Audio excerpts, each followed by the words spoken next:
Tuesday morning இன்றைக்கி lunch breakfast எல்லாம் ஒரே டைம்லேயே முடிச்சாச்சு. நான் இன்றைக்கி பிரேக்ஃபாஸ்ட்டாக வந்து பார்த்திங்கன்னா ஆப்பிள் பனானா ஸ்மூதி தான் எடுத்துக்கிட்டேன்.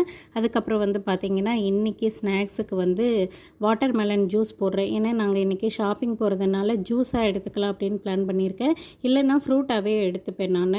அதை வெளியிலலாம் போனோம்னா வாட்டர் மெலன் ஃப்ரூட்டாக சாப்பிட்றதுக்கு அந்தளவுக்கு கன்வீனியண்ட்டாக இருக்காதுன்னு ஜூஸாக எடுத்துக்கிட்டேன். ஜூஸாக வந்து நம்ம எடுத்துகிட்டு போனோம் அப்படின்னா வெளியில் தேவையில்லாமல் சாப்பிட்றத வந்து நம்ம கண்ட்ரோல் பண்ணுவோம். இன்னொன்று வந்து வாக்கிங்கில் ஸ்டாண்டிங்கில் அப்படின்னு நின்றுக்கிட்டே வந்து ஜூஸை வந்து குடிச்சிடலாம். நம்ம பசிக்கு வந்து ஒரு நல்ல ட்ரீட்டாக இருக்கும்னு சொல்லிட்டு வாட்டர் மெலன் ஜூஸ் எடுத்துக்கிட்டேன். அப்புறம் கூடவே வந்து பார்த்திங்கன்னா தண்ணியும் எடுத்துக்கிட்டேன். எனக்கு வந்து பார்த்திங்கன்னா இன்றைக்கி தண்ணி வந்து 1/2 லிட்டர் வாட்டர் பாட்டிலில் தான் எடுத்துக்கிட்டேன். ஸோ வந்து இது வந்து இப்போ போகிற ஷாப்பிங்க்கு போதுமானதாக தான் இருக்கும். இல்லைன்னா கூட ஒரு பாட்டில் கூட வாங்கிக்கலாம் அப்படின்னு சொல்லிட்டு தண்ணியே எடுத்தாச்சு. ஷாப்பிங் எங்கே போனேன் அப்படிங்கிறத அடுத்த விலாகில் ஷேர் பண்ணுறேன்.